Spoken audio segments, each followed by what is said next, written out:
Damai sejahtera. Mari kita bersama-sama membuka di dalam Injil Lukas pasal 1 ayat 79. Fokusnya di paling belakang ya. Untuk menyinari mereka yang diam dalam kegelapan dan dalam naungan maut, untuk mengarahkan kaki kita kepada jalan damai sejahtera. Ini adalah nyanyian pujian dari Zakaria, ayah dari Yohanes Pembaptis. Jadi nyanyian ini dinyanyikan sebelum Yesus lahir, mendekati kelahiran Yesus. Dan nyanyian ini menubuatkan tentang Yesus Kristus yang mau datang ke dalam dunia. Bahwa dia yang akan menyinari manusia yang diam dalam kegelapan, dalam naungan maut, dan mengarahkan kaki kita kepada jalan damai sejahtera. Jadi saudara-saudara, Yesus Kristus tidak salah, dia disebut sebagai Raja Damai. Jadi salah satu gelar Yesus adalah Raja Damai. Satu-satunya Raja yang bergelar Raja Damai yaitu Yesus. Mengapa dia dinamakan Raja Damai? Karena memang kelahirannya ke dalam dunia itu mempunyai satu misi yang besar, misi yang khusus, misi yang luar biasa, yaitu memperdamaikan hubungan Allah dengan manusia. Memperdamaikan manusia dengan Allah. Hubungan yang sudah terputus oleh karena dosa. Hubungan ini terputus, dan bukan cuma terputus, tapi musuhan. Ya, kalau terputus saja nggak apa-apa. Yang repot sudah terputus, musuhan saudara. Jadi musuh. Kita menjadi musuhnya Allah. Walaupun mungkin kita tidak melawan begini saudara-saudara. Tapi firman Tuhan berkata, dosa-dosa kita, perbuatan kita, itu melawan Allah. Memusuhi Allah. Manusia dengan Allah seperti musuh saudara-saudara. Bayangkan, punya musuh manusia aja hidupnya sudah tidak enak. Apalagi ini musuhnya adalah Allah. Tetapi puji nama Tuhan, Yesus Kristus dia datang, dia memperdamaikan kembali hubungan yang terputus itu melalui kematiannya di atas kayu salib. Kematian Yesus, tubuh Yesus yang dihancurkan, darah Yesus memperdamaikan manusia dengan Allah. Dan sejak itu damai itu boleh kembali bertahta di dalam hati manusia. So itu dikatakan Yesus adalah Raja Damai. Dia membawa satu perdamaian. Pertama-tama antara manusia dengan Allah, tetapi juga manusia dengan sesama. Dan damai itu menjadi milik manusia kembali yang berkenan kepadanya, yang mau percaya kepadanya. Nah so itu anak Tuhan itu salah satu trademarknya, salah satu cirinya adalah damai sejahtera. Ketika seseorang percaya kepada Tuhan, pertama-tama yang dia alami pasti damai sejahtera. Hati menjadi tentram. Karena Yesus, Sang Raja Damai itu memperdamaikan kita dengan musuh kita. Apakah damai sejahtera itu? Saya akan melihat ini dari asal kata yang tercatat di dalam Alkitab. Di dalam Perjanjian Lama, damai sejahtera itu dipakai kata shalom. Shalom itu artinya damai. Shalom itu mempunyai arti safe, aman, well-being. Artinya keadaan baik-baik, sehat walafiat. Tapi juga berarti prosperity. Jadi damai itu yang dikatakan oleh firman Tuhan itu bukan cuma menyangkut hati, bukan cuma menyangkut roh, tapi menyangkut juga pikiran dan juga menyangkut tubuh kita. Roh, jiwa, tubuh dalam keadaan sehat walafiat, baik, aman, sejahtera. Nah itulah yang dikatakan oleh firman Tuhan, damai sejahtera, shalom. Dalam Perjanjian Baru, kata damai sejahtera itu dipakai kata eirene, yang namanya Iren itu artinya damai. Eirene ini punya arti harmoni, harmonis. satu kesatuan. Jadi saudara-saudara, damai itu dengan kerukunan itu tidak bisa dipisahkan. Keluarga kalau tidak rukun, tidak akan ada damai. Sebaliknya kalau keluarga itu rukun, itu damai sejahtera. Harmoni, harmonis. Eirene itu juga berarti rest, tenang, beristirahat, ada sejahtera. Kalau kita melihat kedua kata ini, bukankah inilah yang dicari oleh manusia di seluruh dunia? Kita semua mendambakan damai. Baik itu damai dalam diri kita secara pribadi, ya, damai dalam kehidupan rumah tangga kita, juga termasuk dalam negara bangsa kita, saudara. Negara bangsa kalau nggak damai, maka nggak tahu bagaimana rakyatnya akan hidup. Nah ini saudara-saudara yang dicari. Dan Tuhan juga tahu bahwa manusia perlu damai. Itulah sebabnya Dia kirimkan anaknya yang tunggal, Sang Raja Damai itu ke dalam dunia.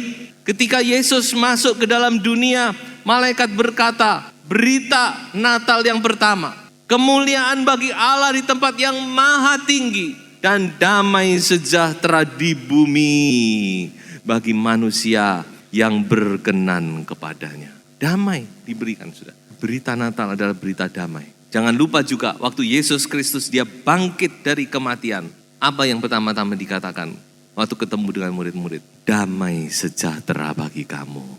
Nah, damai sejahtera ini sangat penting, saudara. Cuma sayangnya damai sejahtera ini tidak bisa dibeli. Seseorang tidak bisa dengan harta kekayaannya seberapapun besarnya membeli damai sejahtera, nggak bisa. Nggak dijual di toko, saudara.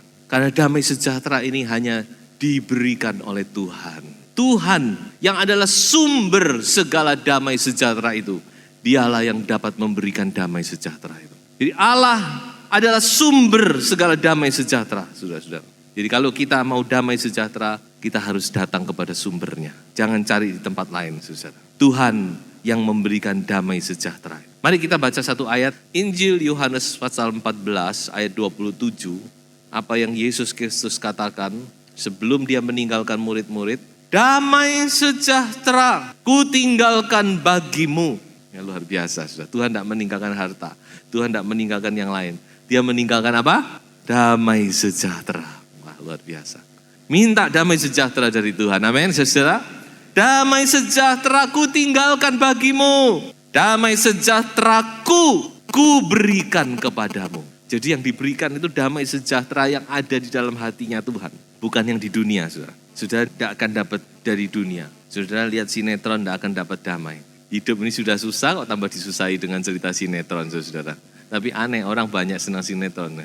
Damai sejahtera ku berikan kepadamu dan apa yang ku berikan tidak seperti yang diberikan oleh dunia kepadamu.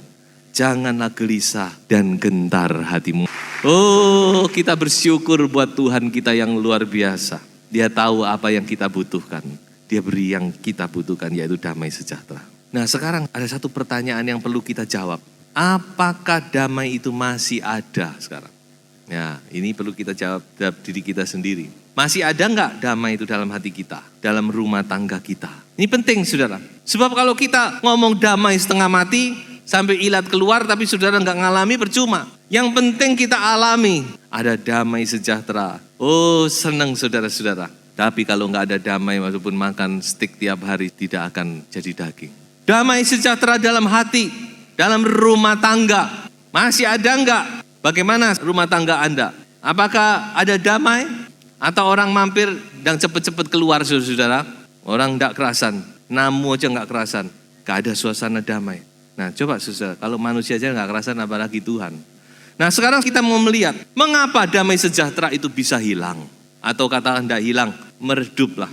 Padahal jelas bahwa Yesus itu ada dalam kita, Dia adalah Raja Damai, Dia membawa damai, Dia memberikan damai, tapi kadang-kadang damai sejahtera itu bisa tidak kita alami lagi. Saya berikan ada 3 alasan, mungkin bisa menjadi bahan untuk kita bercermin.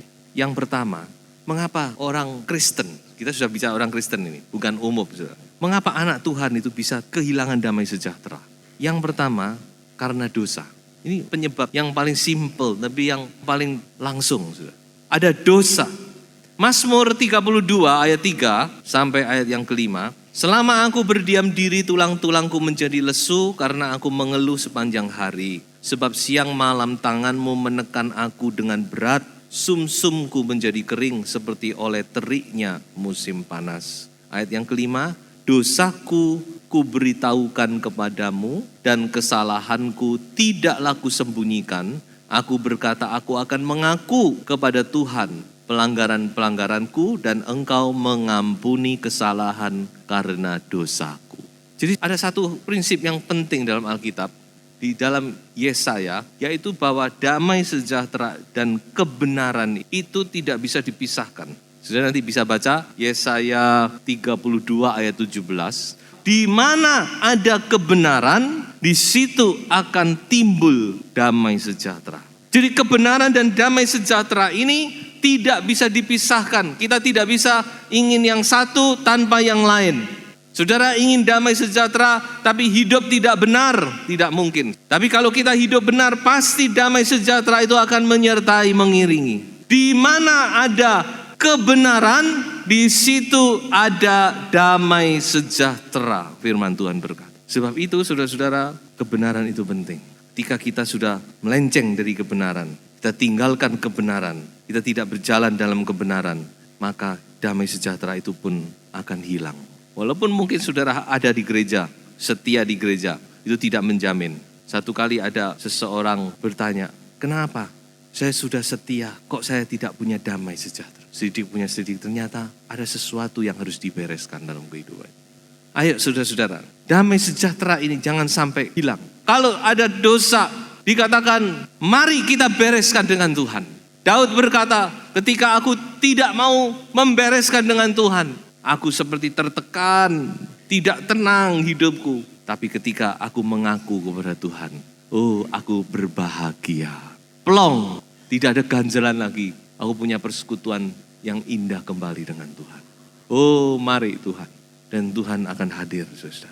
Jadi itu yang pertama, kita harus selidiki kehidupan kita. Lalu ada sesuatu yang tidak berkenan kepada Tuhan, relakan, tinggalkan itu. Yang kedua, mengapa damai sejahtera itu hilang? Yaitu karena kita tidak berjalan dalam pimpinan Roh Kudus. Mari kita baca satu ayat, Kolose pasal 3 ayat yang ke-15.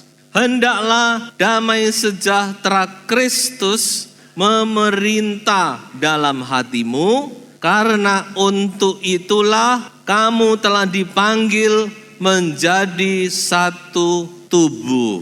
Hendaklah damai sejahtera Kristus memerintah.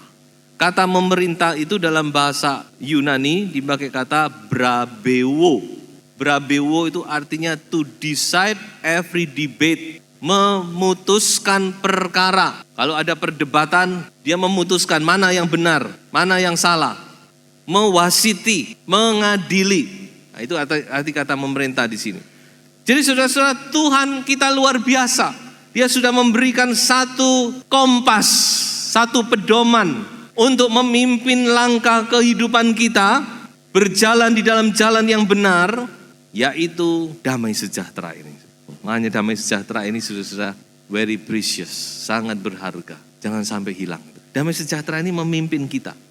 Brabeo, ya mewasiti Indo, si jalan sing bener ini. Kamu melangkah, oh ada damai itu, ya situ. Makanya saudara, Tuhan itu luar biasa. Langkah kita ini dipimpin dengan pimpinan Roh Kudus dan sebagai tandanya yaitu damai sejahtera ini, saudara. Makanya kita harus simpan itu.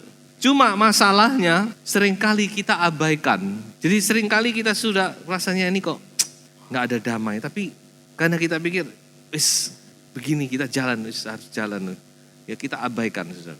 Nah itu yang membuat banyak terjadi masalah. Coba kita mau tenang, kita mau berjalan dalam pimpinan roh. Maka semuanya akan Tuhan pimpin. Saudara. Tapi ya namanya manusia ya, kita masih dalam taraf belajar, ya sudah dimaklumi. Tapi kita harus punya satu kerinduan saudara-saudara. Dan ini harus ada. Karena Roh Kudus, salah satu buah Roh Kudus adalah damai sejahtera. Amin. Ya? Kasih, sukacita, damai sejahtera. Makanya itu, mari saudara kita mau belajar untuk berjalan di dalam pimpinan Roh Kudus. Ini perlu satu belajar, tapi tidak mengapa. Tuhan Maha Murah. Tuhan berikan kesempatan terus melatih kita, saudara-saudara, untuk kita berjalan di dalam pimpinan Roh Kudus. Yang ketiga, mengapa damai sejahtera itu hilang? Karena kita tidak percaya kepada firman. Mari kita baca Yesaya 26 ayat 3 dan ayat yang keempat. Yang hatinya teguh kau jagai dengan damai sejahtera, sebab kepadamulah ia percaya. Percayalah kepada Tuhan selama-lamanya, sebab Tuhan Allah adalah gunung batu yang kekal. Yang hatinya teguh kau jagai dengan damai sejahtera. You will keep him in perfect peace. Dengan damai yang sempurna. Because he trusts in you. Karena dia percaya kepada. Jadi saudara, kalau kita mau percaya pada firman, kita pasti akan dapat damai sejahtera. Pasti tenang, tenang. Bisa aku pegang janji Tuhan. Kita enggak tenang itu karena kita enggak yakin, sudah enggak percaya. Tuhan itu benar enggak Tuhan itu menolong saya. Benar enggak Tuhan itu akan memelihara saya. Bagaimana nanti kita banyak kekhawatiran dan sebagainya. Maunya Tuhan Yesus berkata apa? Wis ojo khawatir wis. Kekhawatiran ini enggak ada gunanya, enggak bisa menambahi apa-apa. Yang penting kamu cari kerajaan Allah dan kebenarannya, nanti semuanya akan ditambahkan kepadamu. Di dalam Matius pasal 6. Jadi percaya saja saudara. Mari kita yakin, pegang firman Tuhan. Trust in the Lord. Pegang, percaya kepada Tuhan. Maka saudara akan menerima damai sejahtera itu. Damai sejahtera itu produk dari iman. Mari saudara, biarlah kita mau belajar untuk percaya sepenuhnya. Tidak ragu kepada janji Tuhan. Tuhan pasti akan menolong saya. Tuhan pasti akan memberkati saya. Tuhan pasti akan memelihara saya. Tuhan sudah memberkati masa depan saya. Haleluya. Saudara akan menerima damai sejahtera. Yakinlah, Tuhan tidak pernah tinggalkan saudara. Apapun keadaanmu, Tuhan pasti akan menolong. 3 hal sudah saya sampaikan. Mari saudara, damai sejahtera itu biar terus ada di dalam kehidupan kita. Karena kita dipanggil menjadi anak-anak Tuhan untuk mendapatkan damai sejahtera. Bukan untuk jadi kacau balau, bukan. Tapi kita dipanggil untuk kita menikmati. Menikmati saya katakan. Menikmati damai. Tuhan berkata di dunia kamu gak akan terima damai. Di dunia gak ada damai. Tapi di dalam aku kamu ada damai. Untuk itulah kita dipanggil. Ya, saudara nanti bisa baca itu dalam 1 Korintus 7 ayat 15b. Engkau dipanggil untuk menikmati damai sejahtera ini. Ya, sebab itu mari saudara, jangan sampai damai itu, ayo pegang itu, kejar itu. Paulus berkata kejar damai sejahtera itu. Jangan sampai terlepas saudara. Sebagai ayat terakhir saya akan bacakan dari 2 Tesalonika pasal 3 ayat 16. Dan ia Tuhan damai sejahtera kiranya mengaruniakan damai sejahteranya terus menerus dalam segala hal kepada kamu. Tuhan menyertai kamu sekalian. Haleluya.